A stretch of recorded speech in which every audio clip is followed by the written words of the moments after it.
You're listening to Brave Girls with Tracy M., where we choose to empower you to be a better leader, mentor, and coach in the world. We'll share stories of people who have achieved great heights by overcoming adversity and rising to the challenge, all while pursuing their passions. These courageous people will inspire you to have faith in yourself and take bold action. Right here with the host of Brave Girls, Tracy M.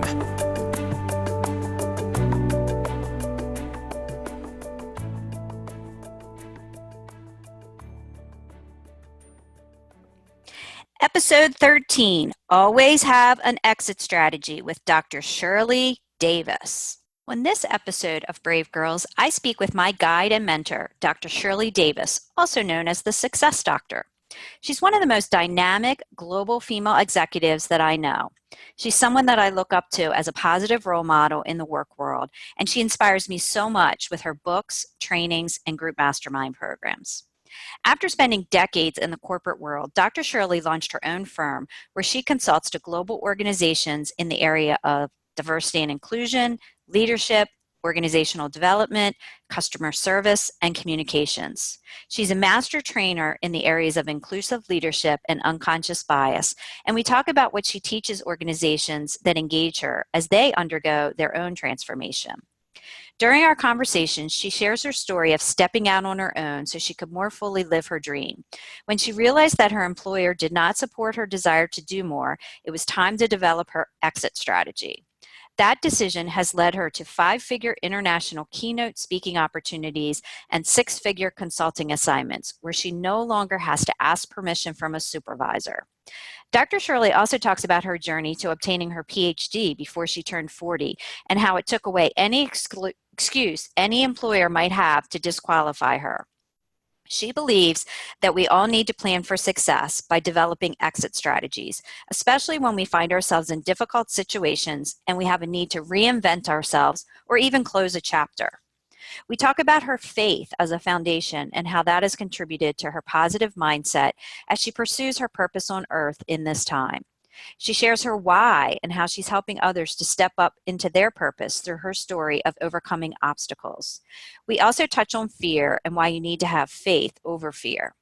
I know you will enjoy listening in on our conversation, and I know that you'll be able to take a few gems that you can easily implement. So let's go, and here's Dr. Shirley. So hello and welcome to Brave Girls with Tracy M. I am so excited. So we have Dr. Shirley Davis, also known as the Success Doctor, with us today, and we are getting ready to have a conversation about what it takes to really be a brave girl out in the world, both personally and professionally. So welcome to the show, Dr. Shirley. Oh, what a pleasure to be here with you, Tracy. Thanks for the invitation.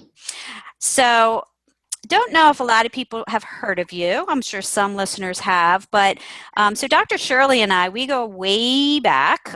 We actually were work colleagues at a Fortune 100 company, doing work together as work partners, and I have just watched Dr. Shirley move on and shine her light around the globe, literally. She's just getting back from a speaking conference. She was over in Asia for a while. She was in the Caribbean for a while. She's getting ready to go to another place in the United States. So, you blink and you can't keep up with Dr. Shirley. But Dr. Shirley is, she is an international speaker. She's a corporate executive. She's a leadership strategist. She's got 2 books with a 3rd on its way. She also just released for LinkedIn a course around inclusive leadership and unconscious bias. So we'll talk a little bit about that. Shirley has an incredible business background, an incredible leadership background, an incredible wealth of knowledge when it comes to workforce development, strategy, diversity, and inclusion. The list just goes on. So, Dr. Shirley, tell us a little bit about what you're doing now and kind of your backstory of how you even got there, because when I knew you, you were a corporate gal. Yeah. And I'm still a corporate gal, but I'm now working for my own company as my own boss on my own terms. And that's so empowering and it's so inspiring. But you're right. I have been in corporate America all of my life. I started in college as a banker. I was working in banking to put me through college, working there part-time. And I ended up staying in banking for about 10 years. It got me through college, and I went through my master's degree, still working at the bank as well, and through a number of mergers and acquisitions, it became Bank of America. But I worked my way up from a teller all the way up to a customer service rep and a branch manager in banking. And it helped me to get a pretty wide array of experience working both as a supervisor, but also working with the customers and the public. I've been in human resources for over 20 years, and the way I got into that was in banking. I was a customer service rep, and I was selling a lot of the deposit accounts, helping open up the savings and the checking accounts, but also annuities and IRAs and money market accounts, and I was really good at it. And I got asked one day to help train some of the new CSRs that were coming in and to put together a program because I was so successful. They're like, you got to teach others how you do it and how you keep opening up so many accounts and keep getting repeat business from customers. And when I did that, putting together that program and delivering that program was a real game changer for me because I found something that I was so in love with doing. It was training and development. I was like, oh my God, I love this. I got to do more of this. I love seeing the aha moments and seeing people really grasp new knowledge, new understanding. And I was good. They enjoyed my style. I was engaging and I was personable. And they learned a lot. They retained the information. They all passed their CSR exams. And so I thought, I'm going to do this. And when an opportunity came in the bank for a training director, I took that position, and it happened to be in human resources, and I have been in human resources ever since. And I have worked in every area of human resources. So I left that bank. I moved from Maryland. I was in Oklahoma, moved from Oklahoma to Richmond, Virginia, worked at Circuit City headquarters in their management training program as a manager, and then moved to Capital One, back in banking again, but not in as a CSR. Now I was in HR. So I worked there as a senior HR consultant, and then I moved into heading up recruiting, and then I worked in performance management, change management, all the OD stuff, and then ultimately worked in the diversity and inclusion area. At the time, it was just called Chief Diversity Officer or Manager of Diversities. Inclusion hadn't been brought into the equation at the time. So I worked there at Capital One for 9 years, and then ultimately left, went to Baltimore for another job, and worked in manufacturing in the utility and energy industry. And I worked there as a Chief Diversity Officer. That's when I worked with you. Yes. At Constellation, it was Baltimore Gas and Electric and Constellation Energy, which ultimately became Exelon. So I was there for a few years until I got pulled away from by Sharm as the global head of diversity and inclusion there. And I stayed there for 8 years and absolutely loved it until, again, I felt like it was now time for me to branch out. I was feeling that sense of restlessness, and I knew that I wanted to do something bigger, greater, and on a more global scale. And I knew that there was more in me than just HR and just diversity. So this whole calling around helping people to really maximize their personal potential, to step into their greatness, to get out of their mindset and stop limiting themselves, get out of their own way. And I thought, wow, I want to do some of that kind of stuff. And my job description didn't call for it. So when I wanted to do more of it, they didn't approve it. They didn't support it. They didn't endorse it. And I thought, okay, then I'm going to have to step out on my own because I don't want to get too old and say, I wish I had done that. And I certainly don't want to keep being a bit frustrated because I'm not fully living my dream and I'm making someone else's dream come true. So that's exactly what I did. I decided after 8 years that it was time for me to go. And before that time, I was kind of already getting restless. I started working my 3-year exit strategy around 3 years before I left. I left in 2014. So it would have been around maybe 2011, 2012. I started having that restlessness in my spirit. And I was like, it's time for me to go do something bigger and on my own terms and stop being controlled and limited and given a 1.5% or 2.5% increase. And, you know, the only way to really, really move up in the company is you got to leave and go somewhere else. And I didn't want to do that. And I thought, I'm tired of the politics. I'm tired of the bureaucracy. let me go do something else without any limitations. And the only one that can place those limitations would be me.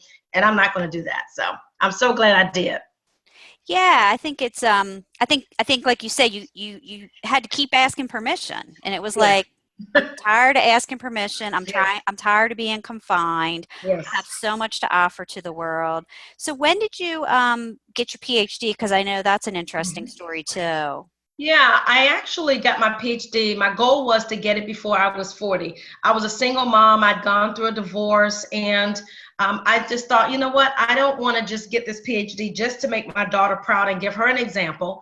And I didn't want to just get it just because I wanted my parents to be excited and enthusiastic about it as well. I was very enthusiastic, but my backstory of getting my PhD literally came because I had been overlooked, marginalized, undervalued, discriminated against, and trivialized in a lot of ways. And I kept training people who I knew I was smarter than, I was more qualified than, and I already was doing the work, but I didn't look like them. They had a very different look of color and different size and all of that. And so I just didn't fit the mold of the majority of the population. And I just got tired of that carrot mentality of, if you just do a little bit more of this, if you just get that, if you go take this class, if you go get this certification. So I went and got it all. I got all the certifications. I took all the classes. I went to all these conferences and finally went and decided, okay, I got 2 master's degrees. Okay, I'll go get a PhD because they keep telling me this.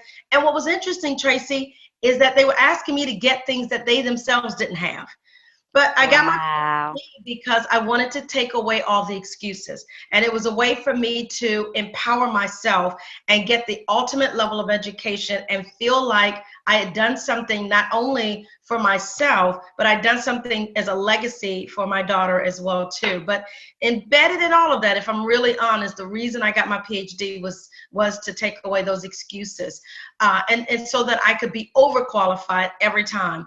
And I got that in 2007. It took me 5 years, and that was a typical 5-year program. But my goal was get it before I was 40 years old and before my daughter got into high school, because I knew that was going to be a lot of running around. I'm so glad I did. And I graduated in February of 2007. And in June of 2007, I was turning 40. So I met my goal. That's fantastic. That's fantastic. Yeah, it's unfortunate that there are those biases out in the workplace, and it's unfortunate that, we come up against them, Yeah. and they're still out there. And I haven't watched your LinkedIn course and some of the trainings that you've done, but talk a little bit about kind of the messages that you give to these corporate organizations and executives when you talk to them about unconscious bias and Mhm. and inclusive leadership and what that really means. Yeah, throughout my career, my journey, and even my life, because that didn't just happen at work. It happened out in the community. It happens out when I'm just going out running errands. It happens in church. It happens in just every aspect of my life. I've experienced being either marginalized or caused to shrink or sometimes misperceived, right? So if I'm going out, for example, to a corporation and I've been talking to the client, I've been told a couple of times that I was very articulate.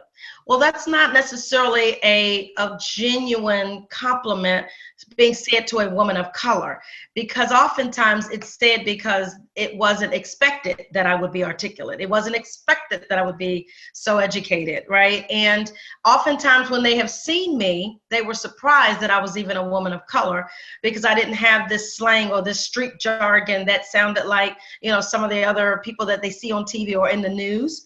So I was always sort of perceived very differently. I remember having a few people on my team, white people, right? White guys, white women, they would go out with me on customer calls.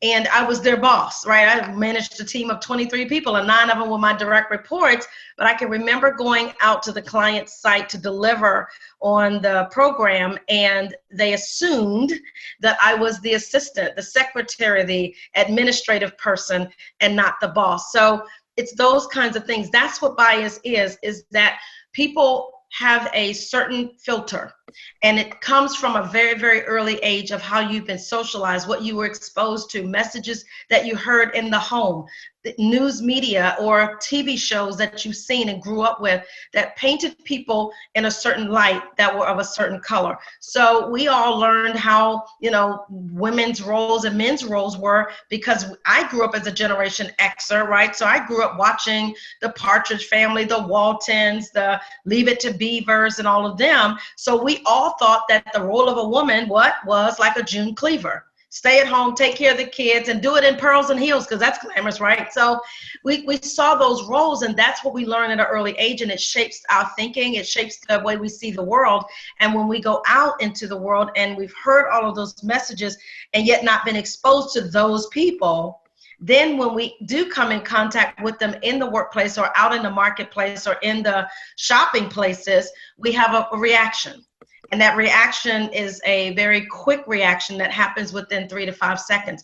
Biases are shaped, formed, and learned behaviors that we've gotten either through what we've been told or what we've experienced, and sometimes in a very limited experience. And if it's people that are not like us, that are not a part of our community, that are not a part of our family, didn't grow up in our same areas, we assume that it's them versus us, those people. And our biases can be very pervasive, as simple as, we assume that this person is uneducated. We assume that this person is a bank robber. We assume that this person is the one that is probably going to steal from the store. So I'm just going to walk around and follow you in the store because I've seen that before on TV. It's those kinds of things. And in the workplace, it happens as well. We hire certain people who look like us. We give people promotions that we think are that deserve it more, right? So more men get paid more because they feel that women will go and have a family, or women will want to stay at home and they won't be able to handle the travel or the demands of the job. So it's those kinds of biases, but it comes from a place of socialization and lack of experience and lack of exposure to people who are different from us. So that's what I teach a lot with organizations and with leaders and executives, is that we have the power to make decisions about people's careers that can influence the rest of their life. Right. That's so powerful. That's so powerful. I feel like in the last couple of years, organizations are a little more open to even bringing somebody like you in to have the discussion and the conversation. And I think back when Constellation hired you, it was a lawsuit that they faced that then forced them to say, we need to have someone that knows diversity and inclusion and can teach us, right? Which is an unfortunate place to be, because you should never get yourself into that type of a situation. But I think that's so critical, and I'm at least happy now that people are open to bringing in people like you who are these experts, and they're going to listen to you. Now, whether or not they implement some of the recommendations that you make is another story, right? Exactly. Corporate cultures are so interesting in that, especially if there's people who are career corporate types that have been in that particular organization, and it always starts at the top and kind of flows down. Absolutely. So I kind of want to pivot a little bit into how you kind of pivoted over to being you're one of the certified speaking professionals. There's only about 12% of you in the whole world. And so, the training that you've gone to, I know you're really active in the National Speakers Association. You're on the board. So talk a little bit about that and some of the training that you've gone through to get yourself out on the stage, sharing your message, and then actually turning it into a business. Right? Absolutely. Yeah, it's actually another one of those certifications that I got, right? All these messages that I heard. I'm a certified HR professional twice, and then I'm a certified speaking professional, I'm a certified coach. So get all these certifications. But the National Speakers Association actually is a very important organization for me, being now an entrepreneur running a global speaking, training, and consulting business. So having that credential really is important. And it does say something to be one of very, very few people who have that certification, who've earned it. It's not something that you take a test for, but it's something you have to show that you got the expertise and experience, and also the evaluative feedback, right? That not am I going out and just speaking, but that I'm having an impact, that clients see my work and say, yes, this adds value, this is transformational. So to get a CSP, you have to have spoken for a number of years, you have to have made a certain amount of money, you have to have been able to show that you have mastered the basics of what it takes to speak on stage or on a webinar or on a webcast or in a classroom. So it's all of those things. So I'm really proud to have had that honor of earning, I should say, the CSP, and now to be on the board. I'm also on the National Speakers Association Central Florida board, so I'm here local, and then I'm also a member of the Board of Trustees for the foundation. So I'm very, very immersed in it because I want to master what I do. I want to continue to be better. I don't care that I've been speaking for 25 or 30 years. I have been. I've been doing it professionally, both in my jobs as training and development director, but also been speaking all around the world at conferences and seminars and conventions and keynoting in corporations all over the world as well. So I've got to continue to hone that skill. It's still competitive out there. I don't just get calls just because I'm good, but I get calls because clients want value, right? They just don't want someone to entertain them. They want someone who's going to transform their mindsets and transform their staff and transform their culture. And that's what I take pride in. So I'm really excited about holding that title, but also being able to show that it is truly for an impactful position. Right, right. So the other thing, you're a published author. I've read both of your books. I think they're phenomenal and they're really good. Thank you. For anybody that maybe is going through a transition, especially on the Reinvent Yourself, Yes.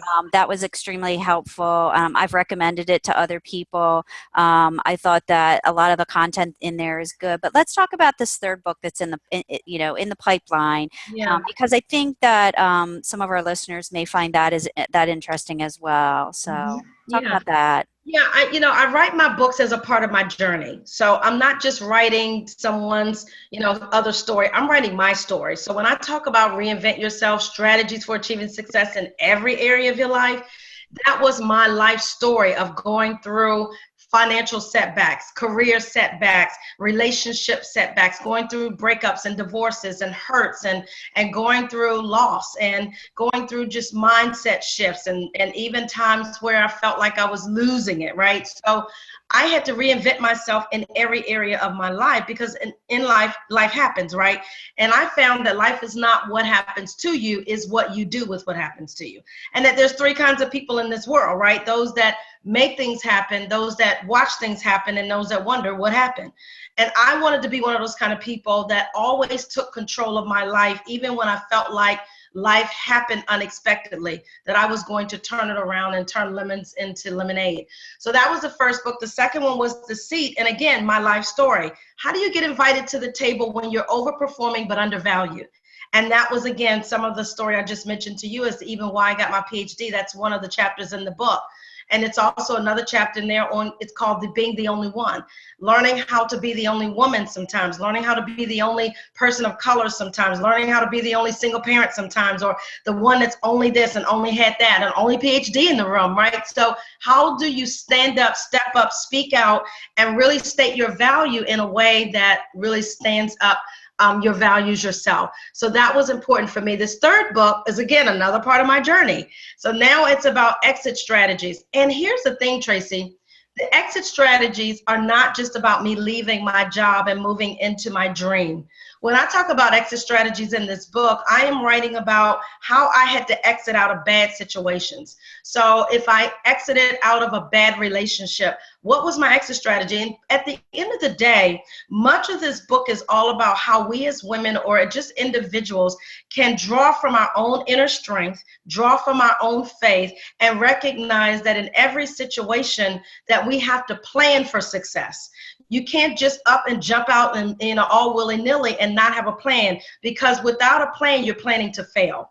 So when you have an exit strategy, you're thinking about what does the end look like, and then you start back over and say, okay, here are the steps I must take in order to get to where I want to get to. I'm not there yet. What do I need to do? How do I prepare my mind? How do I prepare my financial situation? How do I prepare with the people who are around me? Or do I need to get a different set of people around me, right? Because if you're the smartest one in your group, you got to get a larger group, right? It's too small.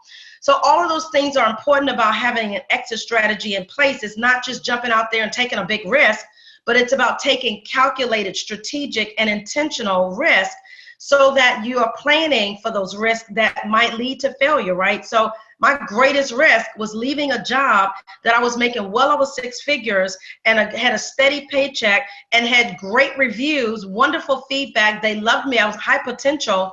But at the same time, I was like, but that's the best time to leave, is when I'm on a high like this and I have options.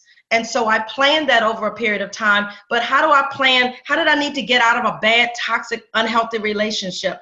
How do I need to then exit out of a bad financial situation and learn how to enter into a new phase of right thinking about how do you make money? How do you have a wealth mindset and get out of a poverty mindset? That's what exit strategies are about, right? How do you close one chapter in your life and open up a new chapter? You have to have an exit strategy. So that's what I'm excited about writing. Yeah, I can't wait to read it. I think it's amazing. I think that, and it is on all levels. And I think your training as a life and business coach is really, looking at all aspects and even, piggybacking and, it's like the next thing from reinventing yourself and looking at these strategies to have success. But then it's that closing of the chapter. And, the other thing that's always struck me is, your spirituality, your faith, you're a woman of faith that, and I look at you and I see that has to have played a big part in your journey as you've had ups and downs, right? And so talk to me a little bit about that and how that's fueled you or just grounded you and really helped and served you well. Yeah, my faith has absolutely established me into a very strong foundation. I grew up in church. My parents were always making sure that we were there and that we understood that there was always someone greater than us, higher than us, and that we were created to do something in our lives, that there was a reason for us. And it's through my faith that I learned that I have a purpose in life and that I need to take it very seriously and that I only have a short period of time here on this earth and that I want to leave it better than I found it and that there's something only I can do that no one else is called to do. And that's why I was born in the year that I was born, because the world needed me now, not in 1800 or 1600 or 200 BC, but the world needed me in the 1900s and now in the 2000s. And my faith is what teaches me that, is that when I have down times, when I have days of frustration, when I have failures, when I have those times of feeling like I'm not worthy, that I go back to my faith of, but I was created for such a time as this, that I'm beautifully and fearfully made, that I was made in the image of a beautiful God who loves, and that's what I'm called to do. So that's what keeps me strong. It's what keeps me inspired. It's what keeps me going. It's what gets me up every day, is that I know that I have God with me in my life, following me everywhere I go. I have promises through the Bible that I live through, that I live by, and that it teaches me integrity and character and how to love people and how to treat people and how to respect people, and that there are blessings that you get back because you bless other people. And so it grounds me. It keeps me in a very humble way, but it also helps me to have the strength that I have to go through what I go through, but to achieve what I achieve and to be able to give to so many people the way that I do.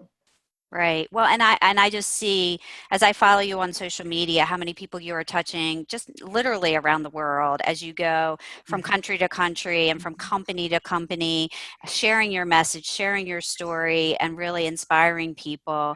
I always, when I was preparing for this, the one thing is I was like, I would love to know what your why is.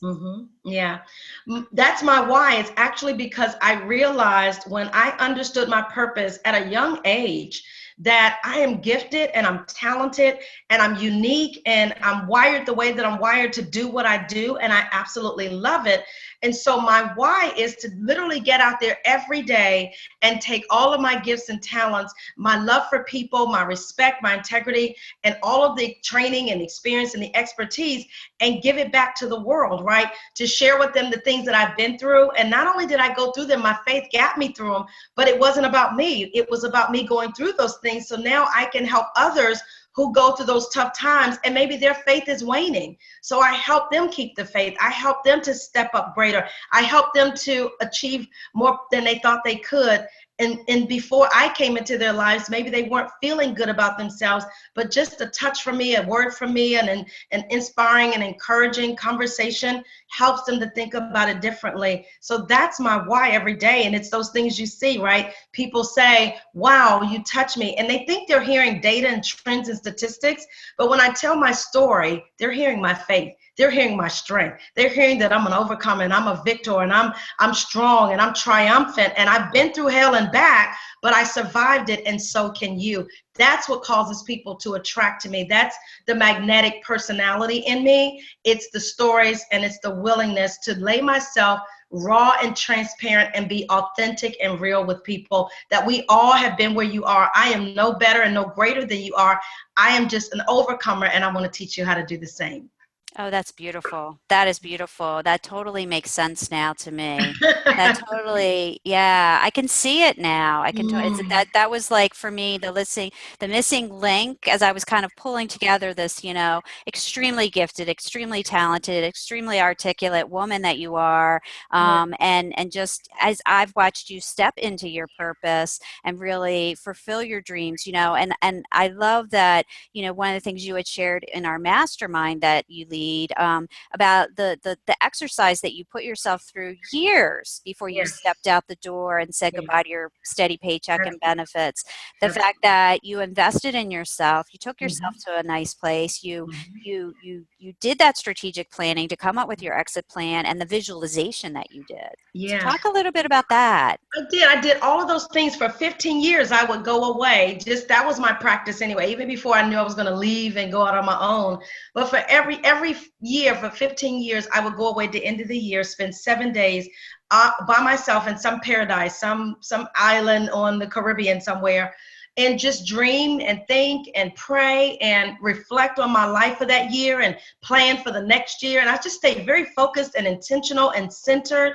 And it kept me focused on that path the next year. And so as years would go by, I was always imagining my life. But then I got to this place in 2011 and 2012 where I started saying, okay, I've been dreaming long enough. I've been planning long enough. I've been thinking about this long enough. Now it's time for me to do it. But I think timing is so important, because if I had done it 10 years ago, I may not have been ready, may not have been mature enough. I wouldn't have had enough money or enough of the wherewithal or the courage to do it. The timing of it was perfect. And for me, just going away and doing those things was all about investing in me. And I used to tell my daughter when I leave her with my parents or her other set of grandparents that I'm going away, but it's necessary that I do that because I'm a better mom when I come back. I'm more rested. I'm more refreshed. I'm ready to go and take on the world and do that for the year. And so every year I would do that. But even with my exit strategy, I saved enough money for those 3 years. I saved up my bonus checks. I saved up my tax refunds. I cut back on spending. I paid off bills so that I could invest in my dream and have that capital available so that when I launched out that year, if no one called me, that I could at least have enough money to still fund my dream and say, I did it, I tried it, and even if it failed, I would never have any regrets. So all of those things, I got my network in place. I got my family on board to support me, to let them know this is what I was doing. I was socializing it. I was getting clients and building them up and letting them know that I was going to be stepping out on my own. And by doing all of that planning, Tracy, allowed me that when I then hit the button and said, I'm open for business, I have never stopped running. I've had clients consistently, and I've made way more money than I ever made in corporate America. Amen. So it's about planning for success. Amen. That's amazing. First of all, your journey's been amazing, and where you are today, and where you're going. I think that this third book is really going to be helpful to a lot of people. A lot of people who are sitting in a cube, looking around, going, "Is this it?" Yeah. I've noticed, Tracy, I don't want to write books that I haven't lived first. I'm writing out my life, and I go through these things, and it's funny. I feel like now God has me going through so much stuff in my life, and I overcome it. And then it's like, okay, now tell the story, because you are now supposed to help other people get through that. Right.